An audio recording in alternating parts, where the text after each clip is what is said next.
हाँ जी, इस वेले ਅਸੀਂ अपड़ चुके हैं गुरुद्वारा सच्चा सौदा।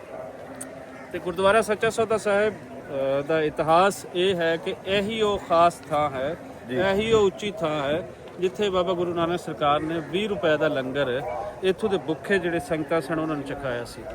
ਸੋ ਉਸੇ ਹੀ ਥਾਂ ਤੇ ਜਿੱਥੇ ਬਾਬਾ ਗੁਰੂ ਨਾਨਕ ਸਰਕਾਰ ਚੂੜਕਾਨਾ ਮੰਡੀ 20 ਰੁਪਏ ਦਾ ਸੌਦਾ ਕਰਨ ਆਏ ਸੀ, ਇੱਥੇ ਹੀ ਉਹ ਸੱਚਾ ਸੌਦਾ ਕਰਕੇ ਵਾਪਸ ਪਰਤੇ ਸਨ। ਤੇ ਉਸ ਥਾਂ ਤੇ ਅਸੀਂ ਇਸ ਵੇਲੇ ਆਪਣੇ ਹਾਂ, ਇੱਥੇ ਮੱਥਾ ਟੇਕਦੇ ਹਾਂ। ਸਾਡੇ ਨਾਲ MP ਸਿੰਘ ਔਰ ਬਾਕੀ ਦੋਸਤ ਹਨ।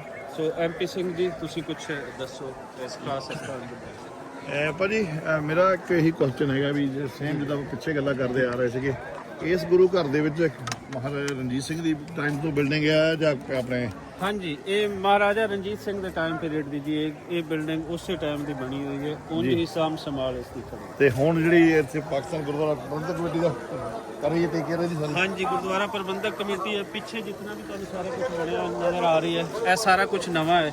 ਲੇਕਿਨ ਇਹ ਖਾਸ ਬਿਲਡਿੰਗ ਜਿਹੜੀ ਹੈ ਇਹ ਉਸ ਵੇਲੇ ਦੀ ਬਣੀ ਹੋਈ ਹੈ, ਮਹਾਰਾਜਾ ਰਣਜੀਤ ਸਿੰਘ ਦੇ ਟਾਈਮ ਪੀਰੀਅਡ ਜੀ। ਤੇ ਲਓ ਜੀ, ਮੈਂ ਇੱਕ ਚੀਜ਼ ਦੱਸਦੇ ਹਾਂ ਵੀ ਜਿੰਨੇ ਵੀ ਗੁਰੂ ਘਰਾਂ ਸਵੇਰ ਤੋਂ ਅਸੀਂ ਗਏ ਹਾਂ, ਨਨਕਾਣਾ ਸਾਹਿਬ ਦੇ ਗੁਰਦੁਆਰਾ ਸਾਹਿਬ ਜਿੱਥੇ ਹੁਣ ਸੱਚਾ ਸੌਦਾ ਵੀ ਆਏ ਹਾਂ, ਪਰ ਇੱਥੇ ਇੱਕ ਚੀਜ਼ ਦਾ ਬਹੁਤ ਖਾਸ ਖਿਆਲ ਰੱਖਿਆ, ਸਫਾਈ ਦਾ। ਸਫਾਈ ਵਾਕਈ ਅੰਦਰ ਵੀ, ਤੇ ਮੈਂ ਸਾਰੇ ਪਾਸੇ ਗਏ ਵੀ, ਅਸੀਂ ਜਿੰਨੇ ਵੀ ਤੁਸੀਂ ਦੇਖ ਰਹੇ ਹੋ ਪਾਰਕ ਦੇ ਵਿੱਚ ਗ੍ਰੀਨਰੀ ਦਾ ਹਰ ਚੀਜ਼ ਦਾ ਕੋਈ ਖਿਆਲ ਰੱਖਿਆ ਗਿਆ। ਇੱਕ ਇੱਥੋਂ ਦੀਆਂ ਜਿਹੜੀਆਂ ਸੰਗਤਾਂ ਨੇ ਤੇ ਪ੍ਰਬੰਧਕ ਕਮੇਟੀ ਹੈ ਜਿਹੜੀ, ਉਹਨਾਂ ਦਾ ਬਹੁਤ ਖਿਆਲ ਰੱਖਿਆ ਜਾ ਰਿਹਾ। ਤੇ ਆਪਾਂ ਹੁਣ ਆਪਣੇ ਸ਼ੂ ਲਾ ਕੇ ਤੇ ਆਪਾਂ ਮਹਾਰਾਜ ਦੇ ਦਰਸ਼ਨ ਕਰਦੇ ਅੰਦਰ ਜਾ ਕੇ। ਜੁੜੇ ਰਹਿਣਾ ਤੁਸੀਂ ਸਾਡੇ ਨਾਲ।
much.